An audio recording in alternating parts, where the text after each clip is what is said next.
Hey, welcome firefighters. We're privileged to be here today to talk about a subject that I'm sure you guys know about, essentially scenario-based training.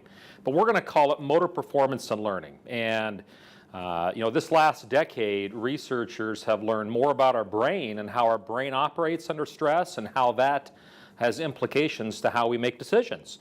And really, regardless if you're a police officer, a firefighter, an ER doctor, a mountain climber, a fighter pilot, all of those professions have the same core nexus, making critical decisions under stress that have implications on our safety and the safety of our comrades. So today, we're going to look essentially at two main components, kind of this layering effect of training, and look at just some of the aspects of the brain. So in a sense, we're going to look at how do we learn, how are we taught, and ultimately, how do those things come together to shape our experiences that we can bring to our field of expertise?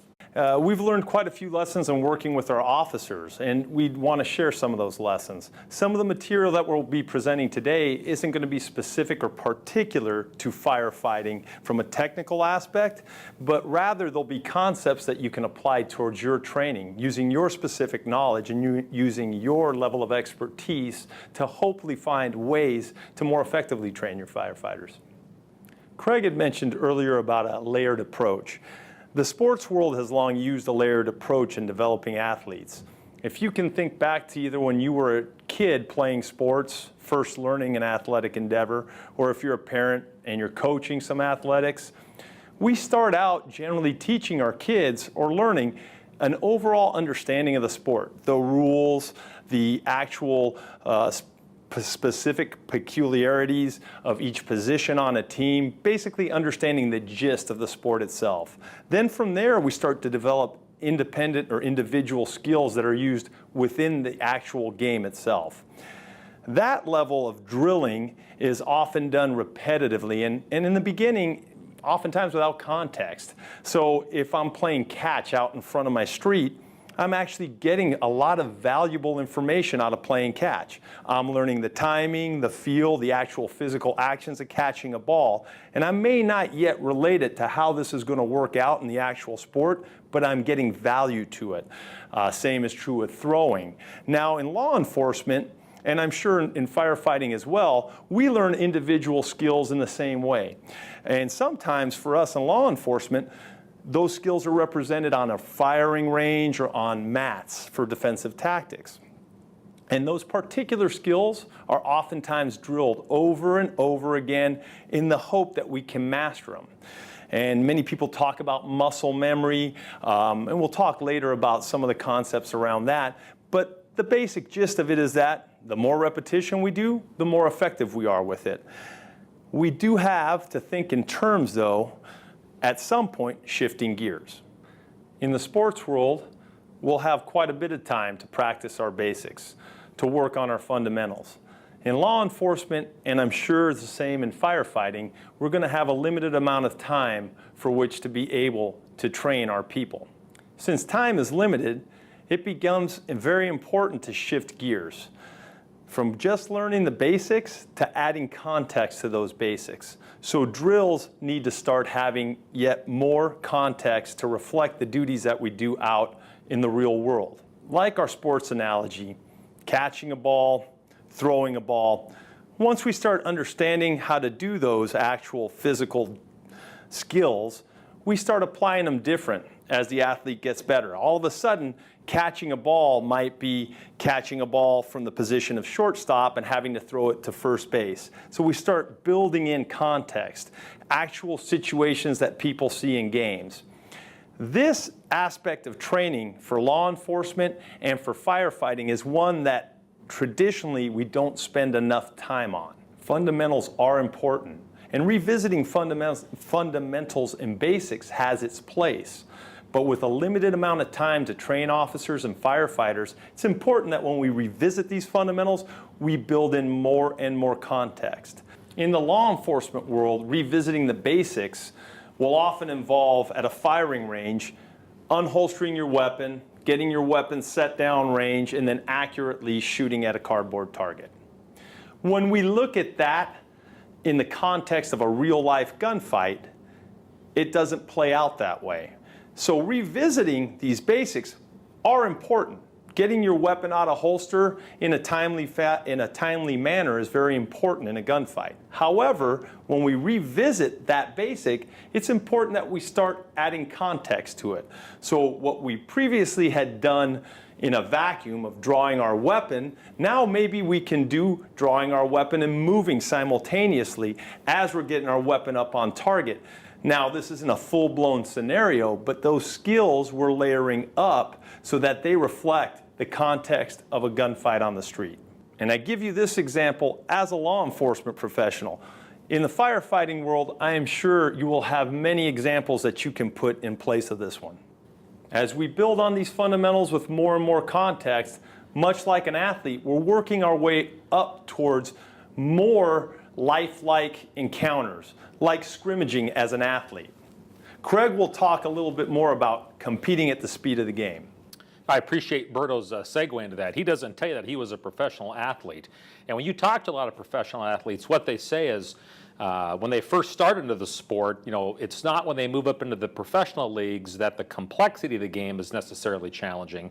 It's not that learning all the different aspects of the game is challenging. It's the speed at which that game plays out. That same corollary of speed plays out certainly in firefighting and certainly in law enforcement. So our end goal is how do we maximize, how do we exploit those seconds in time that we can become most proficient. The question is, how much mastery do we have to have over the skill to then move on?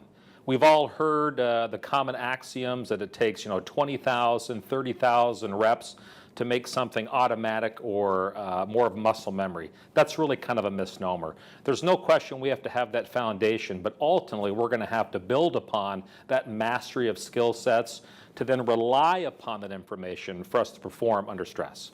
That historical approach, often referred to as the behavioral sciences approach, is one that looks at just constant repetition to build skill mastery. We need to move past that. We need to now add a different layer on top of that we can access under stress. That behavioral approach has been around since the 1980s. That specific style of training those professions that deal with stress has been around for 30, 40 years. What we've learned in this last decade, we've moved way beyond that. And so our hope is through this presentation is to talk about a couple of key areas that we now can kind of change that paradigm and move on to kind of a next level of more efficient training. And I can't stress this enough. I mean, you're hearing from law enforcement officers here, but we have tremendous respect for your profession. And again, it's regardless of whether you're a police officer, a firefighter, in the end, we are all tasked with making those difficult decisions under stress. So our hope is as we work through this presentation, you'll have a couple of key takeaways that you can take back and look at your training and hopefully move it in a direction that works for all of your crews. Okay, let's take this moment and kind of talk about our brain, that 3-pound lumpy squishy mass between our ears that has tremendous influence and implications on how we act. Certainly we know some of the functions of the parasympathetic nervous system and the sympathetic nervous system. What we're primarily looking at today is how does the sympathetic nervous system, once it's enacted, how does that have influence over our actions? And really, primarily, we're going to look at the sympathetic nervous system. That's the portion of our brain that kind of kicks in. It's what we often refer to as the fight or flight mechanisms. It's the part of our brain that allows us to perform under stress, and in some ways can be debilitating under stress. So let's take just a little walk through our brain. Right up front here, we have our frontal cortex. That's where a lot of our rational thought, where we think about things, where we rely upon past memories and experiences. We access our frontal cortex of our brain when there's not a lot of stress. Right along the side of the brain is the temporal lobe. And in the middle of that temporal lobe, or essentially right on top of the brainstem, you have a very unique set of structures, and one we're going to look at is the amygdala. Amygdala comes from the Greek word almonds, but you have two of them back there. And those amygdalas, or the amygdala in and of itself, is critical in how we perform under stress. And as we'll talk about later, if we can't manage the amygdala, that can actually hijack our performance under stress. So what we want to do is we want to understand the role of the amygdala so that when we come under stress, how does the amygdala reach into the frontal cortex, rely upon past memory and experience, and then pull that back into our psychomotor skills to where we're able to perform quickly, efficiently, and effectively under stress.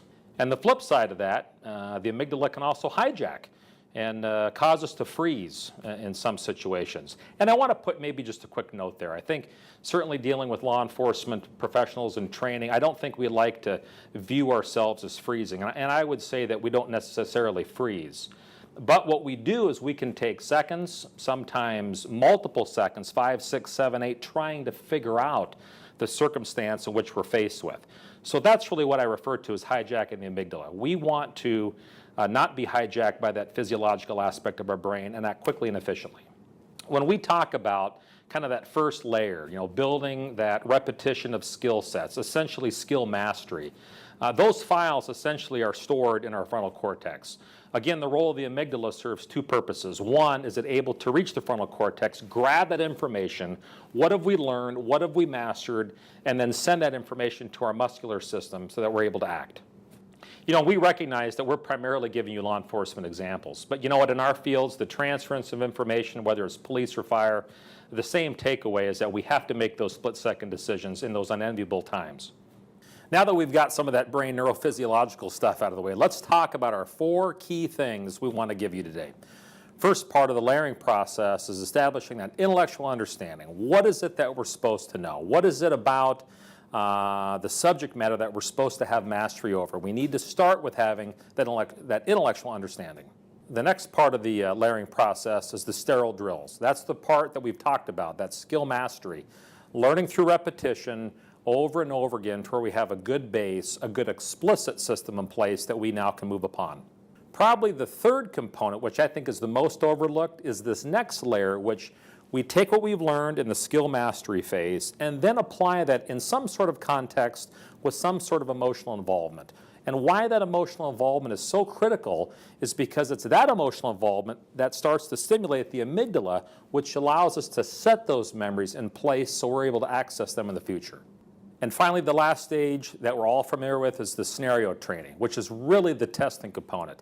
Taking what we've learned all together and applying it in a full-blown scenario and seeing how we perform. Probably one, I would say, error that we've done in law enforcement is just historically, back in the 1980s, we had 4 troopers killed down in California. It's referred to as the Newhall shooting. And really about 1983, there was a huge upsurge and an emphasis on scenario-based training. And we've seen that through the 90s, simulation training, using simunitions, all sort of theatrical training in the context of scenario training. The problem is that we've taken the student or the officer and given them little training, I think, in kind of that middle realm, the contextual realm, and thrown them into a testing scenario. And in some ways, they haven't built those correct neural pathways from their amygdala to the frontal cortex, and I think it can almost create more confusion. And if nothing else, it can create inappropriate neural pathways. And again, really our intent here is that hopefully you can learn from law enforcement in this regard, not repeat some of the mistakes we did. With the price of simulators coming down in the fire service and kind of this resurgence of scenario training, hopefully you can take this information and apply that in your field. So Craig's done a wonderful job of letting us understand just how we do perform under stress and the importance of actually building training that reflects that stress. He also talked about this first layer, this academic layer, the classroom layer. It's important when we roll out a classroom or an intellectual piece that it reflects the context of what it is we're trying to teach. Specifically, that lesson needs to pertain to the skills that we're going to learn shortly. It's got to pertain to the drills we're going to do to master those skills and give everybody in that class an overall understanding of what it is we're about to learn and how it relates to the problems that we see out in the road. As we create these lesson plans and roll out information, it's important that we give our personnel the ability to know what to look for. What to look for is basically what separates us as high performers out in the real world as opposed to people trying to actually perform skills without much context. To this point, sometimes we make the mistake of assuming that people will be able to perceive the same things all the time. I know from our world, in the police world, for instance, prior to doing my job, I used to be able to drive down the highway and not worry about seeing an expired registration tag.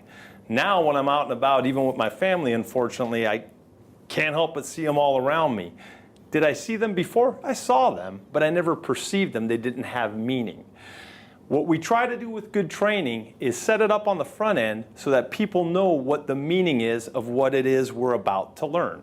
Another way to look at this is we simply need to be showing our students what it is they need to pay attention to as they go through the various layers of their training. For example, how we draw our weapon or how you attack a fire hydrant. There are going to be particular things we want to pay attention to as we're learning it, and we set this up in the classroom phase. In summary, we need to know what we're doing, why we're doing it, and where it leads. As I've talked about in examples of drawing a weapon, attacking a fire hydrant, Craig had talked about it earlier, the misnomer that a specific set of or number of repetitions will automatically cause us to have muscle memory. It doesn't quite work that way. However, if we're purposely going at these drills at this basic level, we actually are building neural pathways. And as we practice them correctly, we actually myelinate those neural pathways. And an easy way to think of it is this. That pathway, once it's built, the more we myelinate it, the more efficient it becomes.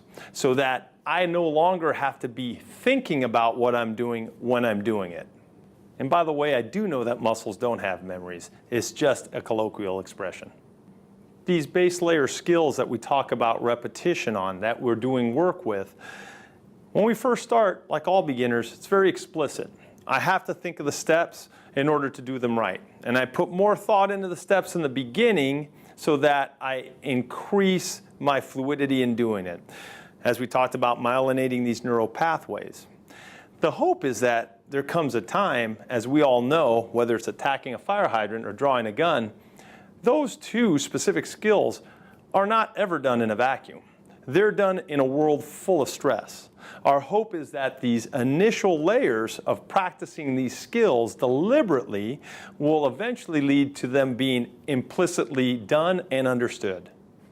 As I talked about before, this next layer, the third layer, is probably the most important. We've talked about that intellectual understanding, laying that base foundation of why we do something.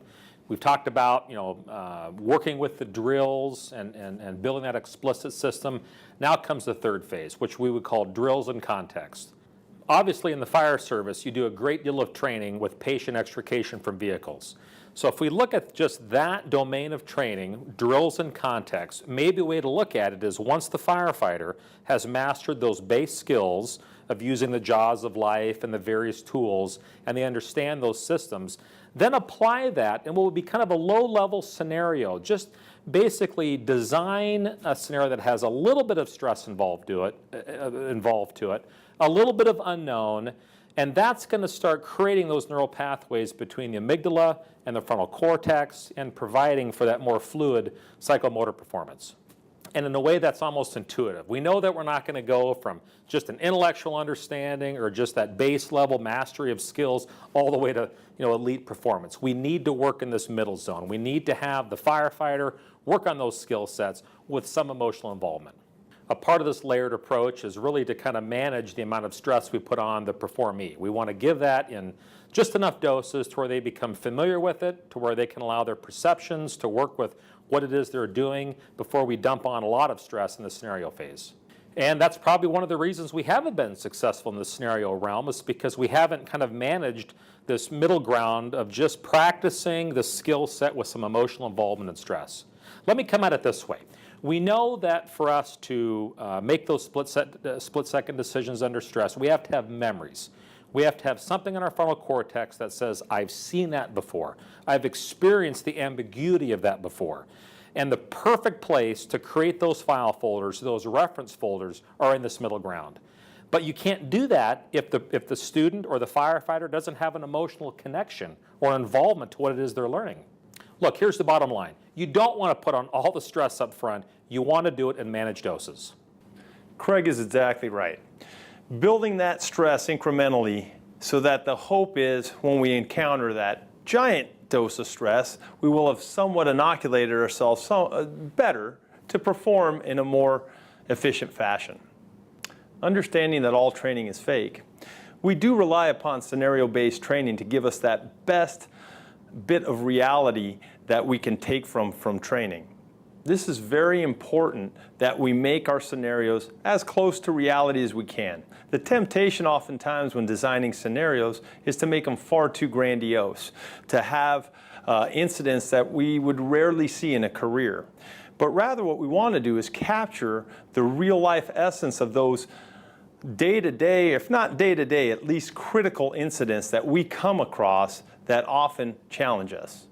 An unrealistic scenario for law enforcement is the lone officer taking on 100 armed criminals, where in reality, we struggle oftentimes on the day-to-day calls that are dangerous. Maybe it's a domestic with an armed person. We need to look at what fundamentals we can actually achieve in a reality-based scenario that can influence those kind of incidents. In the fire service side, I would imagine an unrealistic scenario would be an entire city engulfed in flames. But I am sure that just like in law enforcement, there's a lot to be gained from a stove fire that is rapidly evolving and getting out of control. It's how realistic can we make that experience, and what is it that we learned along the way that can influence that situation. Once we develop the concept for a realistic scenario, and we've done our work as trainers to make the ecology of that scenario as real to life as possible, we need to look not only at the performance of the officer or the firefighter in that scenario, we need to look at our training and see if the things that we are layering, the things that we've been trying to work on, are indeed working. This is very important, as too often all the focus is on the officer or the firefighter and their performance, and not enough scrutiny on the actual training itself to see if indeed we are modifying behavior.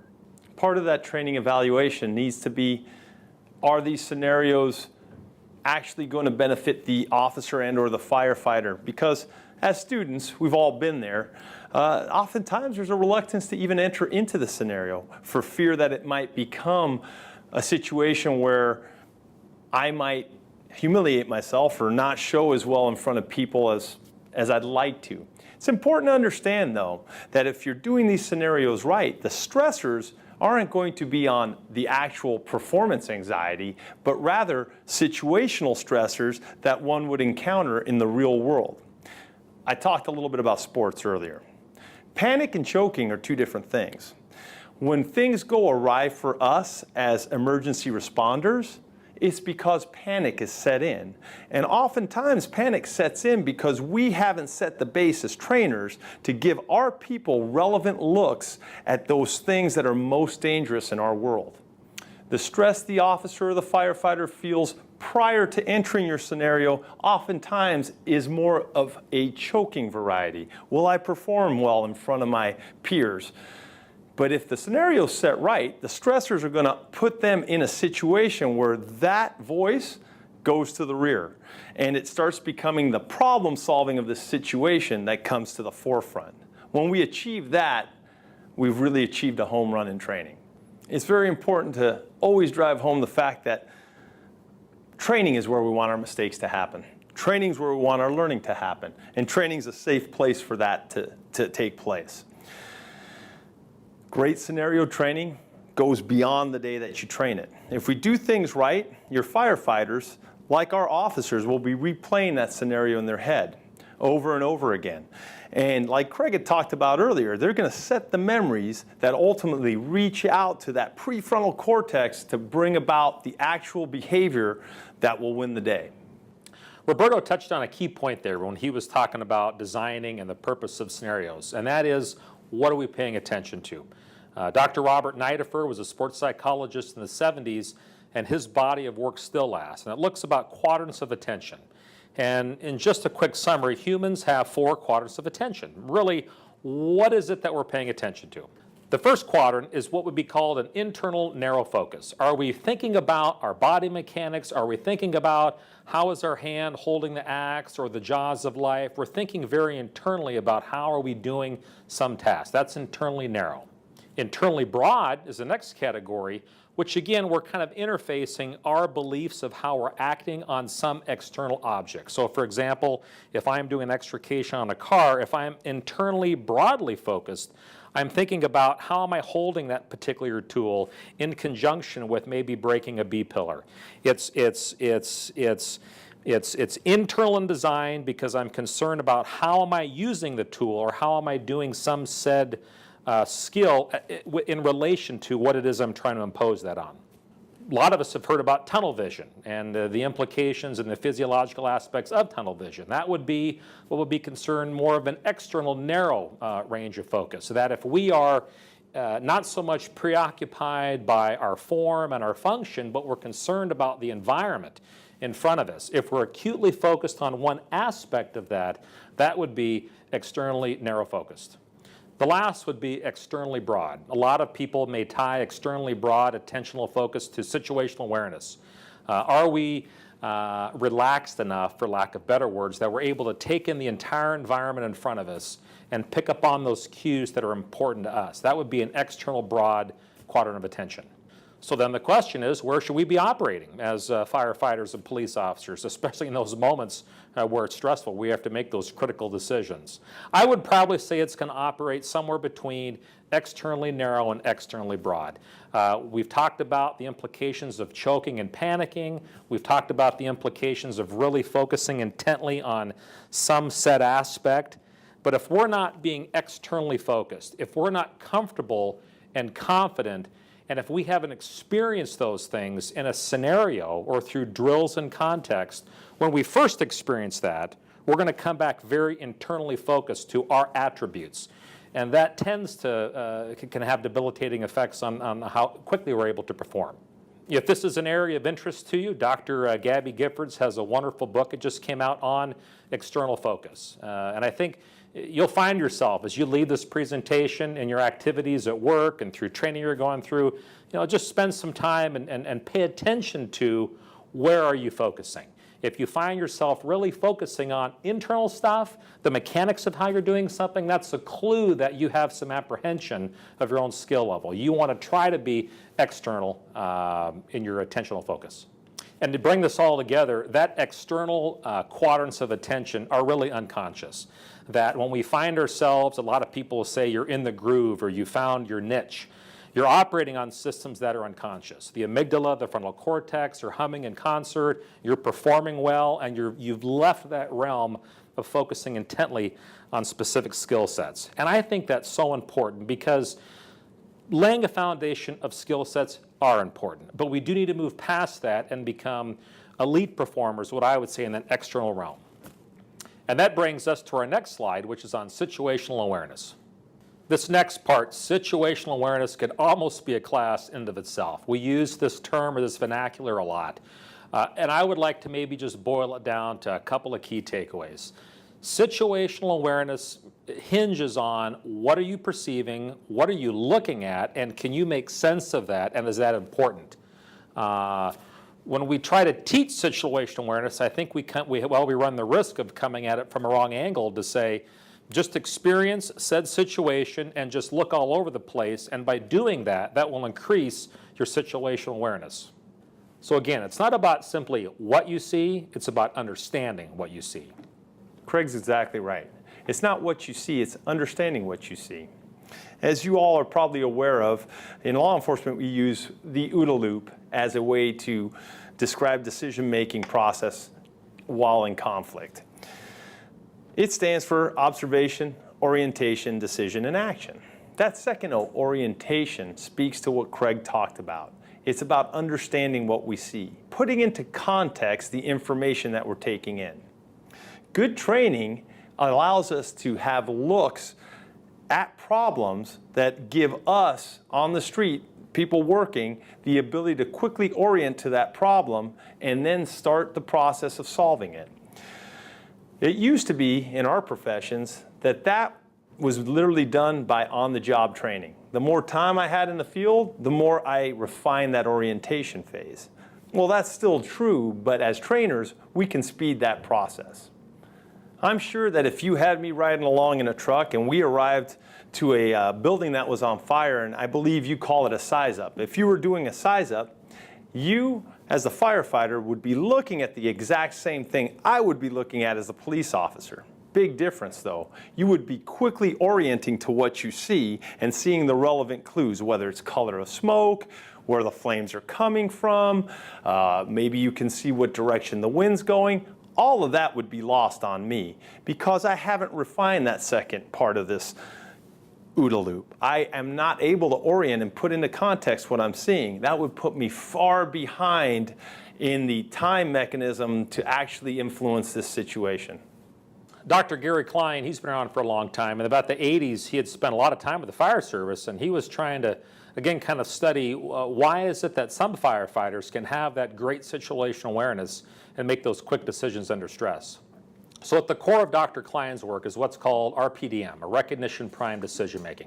In a sense, it's not a linear decisional process. It's taking the environment, what it is that we're seeing, and taking those patterns that we've seen before, that we have context of, and then kind of skipping quickly to that decisional process. In a sense, that broadens our situational awareness. So in looking at the OODA loop from Colonel Boyd or Dr. Klein's work in recognition prime decision making, clearly what we see is that training has to capitalize on giving those firefighters those contextual cues in the training for them to rely upon when the amygdala is stimulated and it surges forward to the frontal cortex looking for some sort of context of how to solve this problem. All right, to kind of bring this in summary here, we've talked about the importance of layering, those 4 steps: intellectual understanding, practicing those drills, putting those drills in a context, and then bringing it home in a scenario. That's the core that we believe provides good training. Here's just a quick takeaway. As you're developing this training, what I would always say is sift it through 3 filters. In order to properly stimulate the amygdala, for lack of better words, if we can induce or infuse in the training psychological stressors, physiological stressors, and environmental stressors, if we can get all 3 of those combined, you can almost guarantee that the person or the firefighter will have emotional involvement in their action.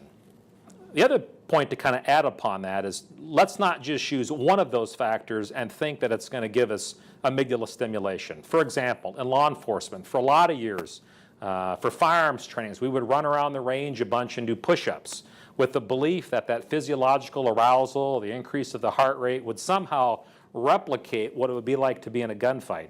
Entirely not true. In the fire service, maybe it would be training about how to get ladders off the engine and post ladders on a house to attack the window. What I would say is if we're going to practice a drill, maybe it's ventilation.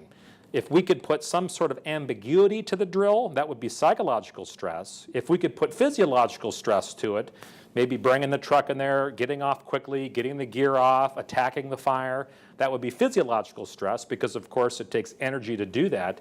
And environmental stress might be just coming into the situation, not ever seeing it before. If we can get those 3 things combined, again, you're almost guaranteed to stimulate that decisional process.